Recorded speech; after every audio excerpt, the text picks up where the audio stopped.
Welcome. COVID-19 has kept most of us indoors and away from other people. But if I've been reading the memes right, gamers do that anyway. I've been self-quarantining for 30 years. So here you are. Here I am. Let's see if we can understand this a little bit better. Long story short, we've had pandemics before.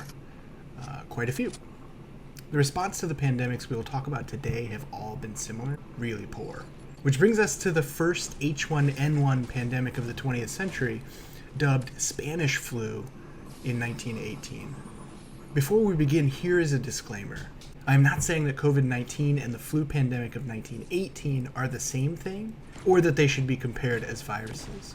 Most experts agree that these are not comparable diseases, but as you will see, the response and the effect on the populations of the world is similar, and therefore ripe for comparison. This flu pandemic took place in the spring and summer of 1918, just as World War I was coming to an end. It killed 50 million people worldwide, with about 675,000 of those coming in the US. And about 500 million people, or a third of the world population, was infected. Just to paint you a picture quickly, according to Live Science, most victims died of complications not from the flu, but from secondary infections like pneumonia, which essentially means they drowned from the inside out. Isn't that lovely?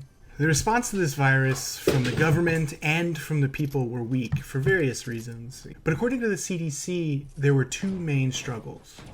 One, there was no vaccine to prevent a spread.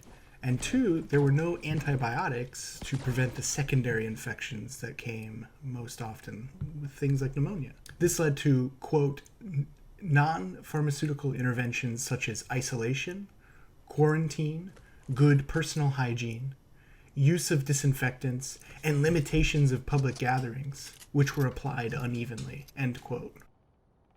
With COVID-19, we have seen weak government response and weak public response. All things unevenly applied leads to spread. So if my graphics to this point haven't really painted a clear picture, let me tie these two together a little bit more closely. Recently, the president has called COVID-19 a Chinese virus, which is racist and fundamentally misunderstands the nature of viruses. Viruses are not created, in fact. The flu of 1918 came back in 2009 as swine flu.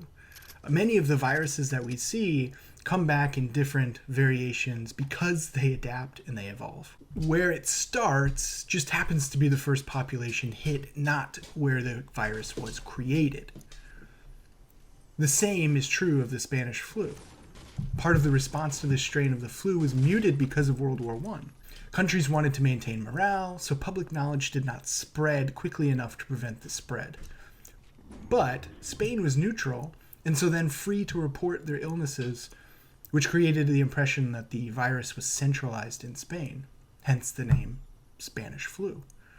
Likely, though, the virus's first outbreak began in the United States at an army base in Kansas. This brings me to one of my big issues with games and stories generally, which is the focus on the individual action. Think of a game, and you've probably thought of a hero vanquishing an enemy.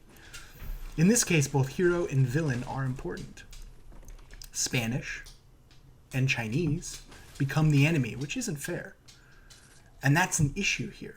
Think of The Last of Us or Resident Evil, two of the most popular pandemic/illness-related games in history.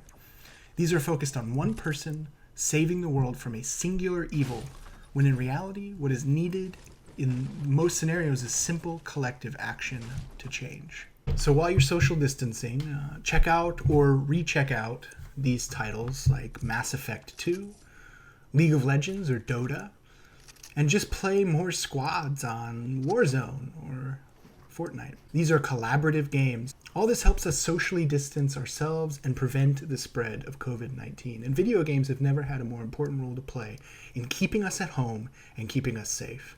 Honestly, it's a dream come true. And so here are some other ways to help out. Wash your hands for at least 20 seconds with soap and with water. But every time you go out, before and after, practice social distance 6 to 10 feet away from each other. Try not to touch unnecessarily.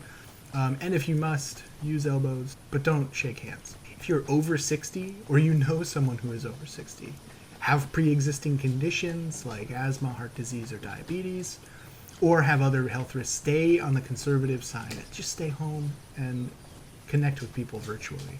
These are the same things that officials and experts wanted people to do during the flu outbreak and pandemic of 1918, but they were applied unevenly, which is part of the reason it killed nearly 50 million people worldwide. If you do them now, we can help each other prevent the next major death toll in world history. That's it. Thanks for watching. What are you doing during this unprecedented time? What are you reading? What games are you playing? Let me know in the comments, and I'll see you next time.